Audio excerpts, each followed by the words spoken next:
Welcome back, boys. And since our Hawkeye build has been spiraling and escalating, that was not what I wanted to come back on YouTube with or go to.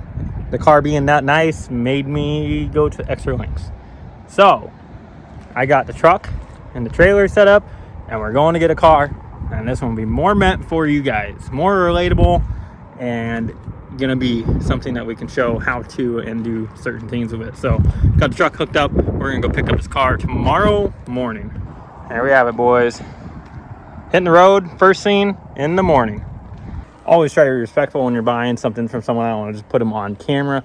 I am looking at the new project car, boys. Wait till you see this.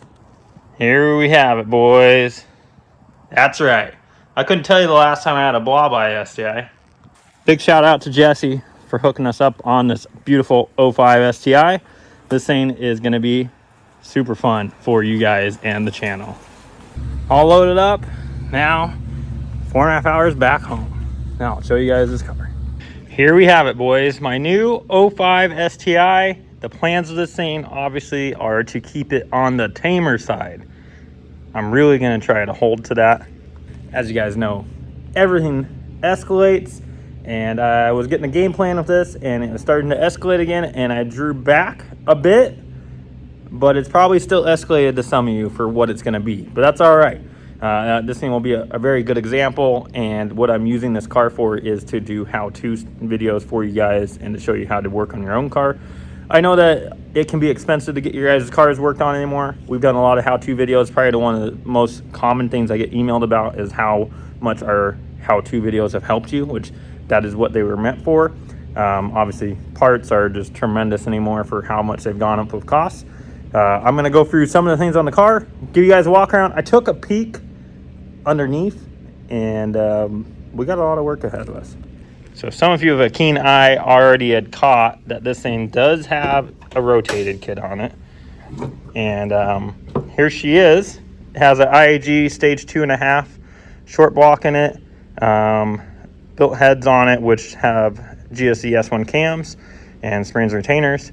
This engine went in the car, from the paperwork, what I can tell, at 110,000 miles, and the car has 179,000 miles on now. So definitely been in the car for quite some time. The tag on it shows that it is pretty old, as you can tell there. Very faded. Engine number 2000 and some change. I know there's some mixed opinions on IAG when you go on the internet. I have worked with more than I can count over the years with tuning with great results. You know, this is a video that was supposed to be about the car, but I'll quickly address this. Being an engine builder in-house, there is tons of variables that come into factor with engine building, especially when you're doing shipping out short blocks and having customers install. You never know what they go through, who tunes it, who puts it together, if a seal got missed. You just never know. So plenty of things can come with that. I just want you guys to keep an open mind on that. Again, I've worked with IAG for many years at this point, and I've tuned at least, I would say, hundreds of these motors anymore for customers with great results. So it has one in here. Like I said, it went in at 110,000 miles is what I can tell on the receipt. Car has 179,000 miles. So claim 500 horsepower, living 60 plus thousand miles. Very impressive. It is a built engine. As time goes on, to answer you guys' question, it will slowly start to lose compression. You know, we do have aftermarket rings, aftermarket pistons, looser clearances in factory. Slowly, that's what they do. So let's jump back in the car. I'm not trying to make the video all about that. We'll jump into that later. So again, pick this thing up to show you guys how to do some how-tos. Quick rundown. I already told you what the motor is. It has a rotated kit. It is from another shop in town. Up here, looks pretty fine. Obviously, just not how I would do it, just a different look than I would want to go for.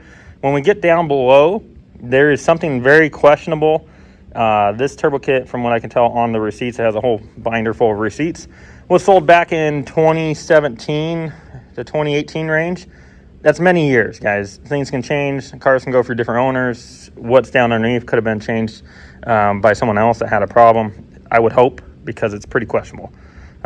Borg Warner 7163, I believe, is the size on the turbo. Not a big fan of these. That is going to be coming off the car. I think you guys could already probably see that coming. ETS front mount. That's probably the most obvious on the car. ID 1050s, IAG fuel rails, IAG fuel line kit, air motive regulator, has a Walbro 450 in the tank, ACT 3 clutch, IAG AOS, Killer B header. I mean, the basics, right? It was a really well put together build when it went together, but it's had lots of miles on it. And as I mentioned, I think it's been through a couple owners at this point. And you see things like this that is just chilling here. Power wire. This is the fuel pump hardwire kit. I don't know why it's like that, but it's like that. And then, you know, the map sensor wiring's been modified. It's not a terrible thing. We like to use the plug and plays. Things have changed too since this thing went together. They didn't make plug and plays, I don't think, back then. But let's get this thing up in the air. Look what we leaked just overnight. Just that. So I'll get this thing up in the air, show you guys underneath. But in general, 05 STI, you obviously just heard me, 179,000 miles on it, so it does have higher miles on it. Newer style BBS wheels, very clean body. I'm pretty happy with the body. It has, you know, leaves on it, and it does have a couple scrapes here and there, as you would think. But pretty clean. Inside the car, also pretty clean. Probably gonna need to replace this driver's seat. It's got a lot of wear. Other than that, just needs a good cleaning. Very happy with this. This brings back a lot of memories. So back in the day, if you guys have been following that long, I had a blue blob eye. Now, it wasn't a real STI. It was a WX that I had full chassis harness swapped and even front end swapped. It was 02 WX to STI, and STI everything. That's what I would say began it all for me. Actually, a white 02 WX is what began it all for me. And then I went to that other car later on. So this does bring back quite a bit of memories. That's what I really started to get into higher horsepower Subaru stuff. That car made upwards of 700 horsepower back in 2014, like back before Subarus really made big power more commonly. I think we went 11.0 on pump gas way back on the day, but definitely brings back some memories. I am partial to the blue and gold. Looks really good. I know you guys saw the black Hawkeye. That's something I've always wanted. Back when I had the blue blob eye, that's what I wanted, was a black Hawkeye. And obviously I wanted a real STI just for the term. It was a real STI. A lot of my friends gave me shit for not having a so-called real STI, even though it had everything. At that time, I was less fortunate, so I had to build the car I wanted. And eventually I went over to a newer chassis. I bought a 2015 STI after that, and that's where you guys saw me go with the VA platform, which I truly do love the VA platform. But as time has gone on, I feel like I've done so much of them, obviously, over the years. It's really nice to jump back into the older chassis. You know, after being in the newer ones, I'd say these ones are probably more relatable to the Hondas to me. Now, granted, this is probably a nicer car than your 2000 Honda Civic, right? But it is more relatable to me, and these things are getting harder to find in good condition. My other one, as you guys are seeing us build right now, the whole reason why this car is coming to light is because that car is spiraled, and with it being over at Fab and doing what we're doing with it, things take more time, and that wasn't the plan. I wanted to show you guys more consecutively on the videos and show you how-tos, and that was the reason why I picked up a whole nother car. This car having the exact opposite of that car, having higher miles, having flaws on it, and I won't feel bad for driving on this car or so-called beating up on the car. Now, keep in mind, I'm not going to ruin the car, but, you know, drifting the car around, playing around in the snow, driving it in rain, weather, I won't feel as bad as this because it's been through that in its life, and it's still clean, but it's definitely got some miles and some use. So let's put the scene up. Long-winded talk there. I'll show you guys underneath the car, and then we'll talk about our game plan.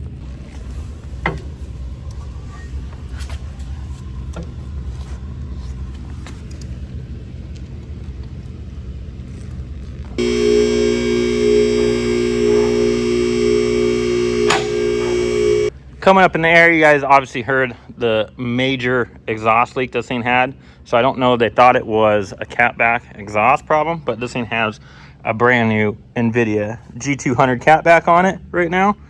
So I'm not sure why it got that, or like I said, maybe they thought the exhaust leak was related to that. But looking under this thing, you guys can tell it obviously does have some wear, right?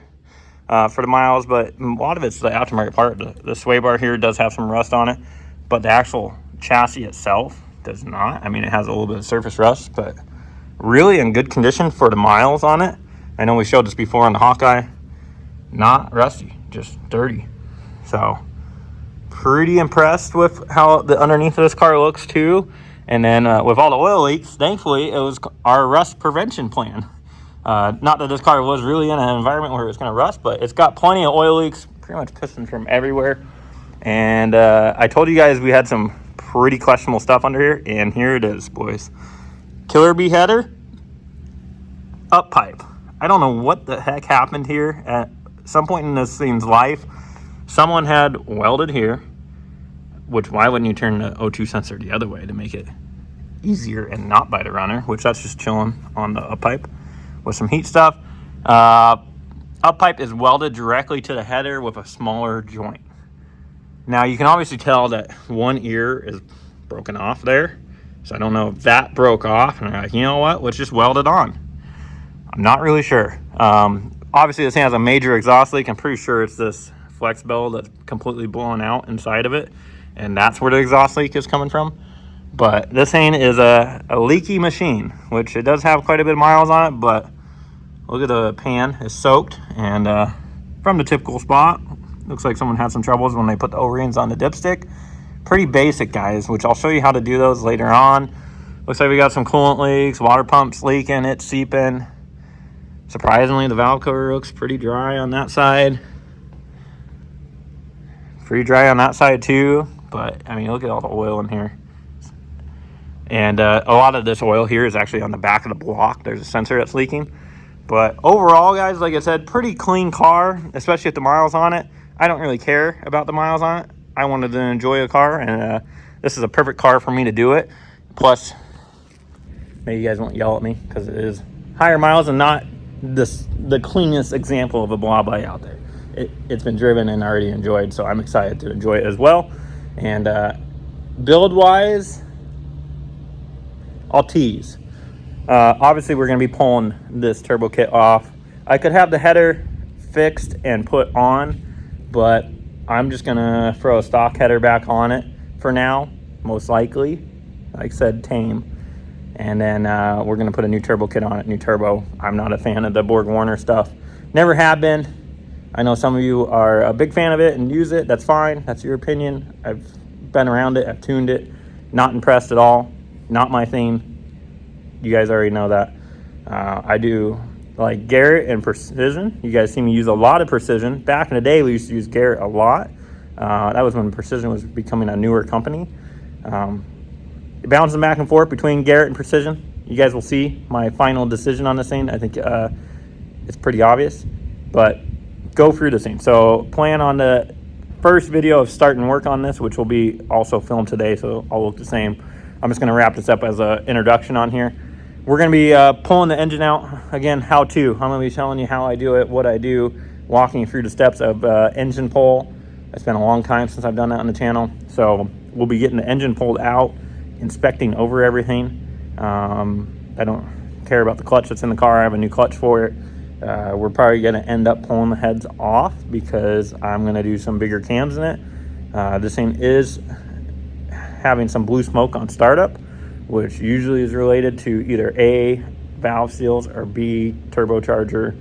Could be piston rings. We do have a lot of miles on the engine, so we will maybe, but most likely, pull the heads off, put some bigger camshafts. I already reached out to my boys over at Kelford, get some Kelford Cams in this thing, and do a reseal, go over everything. And I plan on using the same short block that's in the car as long as everything looks good.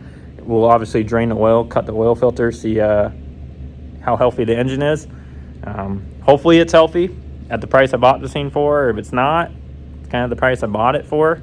So I might have to do an engine in it. We'll see, but you never know. And that's something to take into account when you are buying a used Subaru. I will always tell you to do a pre-purchase inspection. It seems even the low mileage cars are the ones that have more issues than the high mileage cars, which is really surprising. Probably most likely from sitting over the years. But when I say pre-purchase inspection, do a compression test. Leak down test is optional, but at least do a compression test on whatever you're buying. It is a good reassurance. in whatever you're purchasing, and just having a pre-purchase inspection done to make sure you're buying a healthy car. So there it is, boys. Hopefully you're excited as I am. I'm excited to have something to do not spiral on. I don't want this thing just sitting here and not running and not making content for you guys. So that is the plan. Hopefully by taking this engine out and taking the heads off, that doesn't spiral too much. Really hoping, crossing my fingers, that this engine is good. If not, we'll cross that bridge when we get there. So drop down in the comments, what do you think of the new project? Are you guys excited that we're back on YouTube? Excited to see it. We're going to be doing some how-to videos, kind of like the old days that we used to do at the house in the driveway. And if you haven't seen those videos, make sure to check back. If you're looking to get a build done, we do offer those in-house as well. Emails down in the description. We also offer tuning also with e-tuning. Now you may see on our website it says sold out. Please just shoot me an email. Usually I can work you into a slot. That's it, boys. You have to wait till the next video to see me tear this thing apart.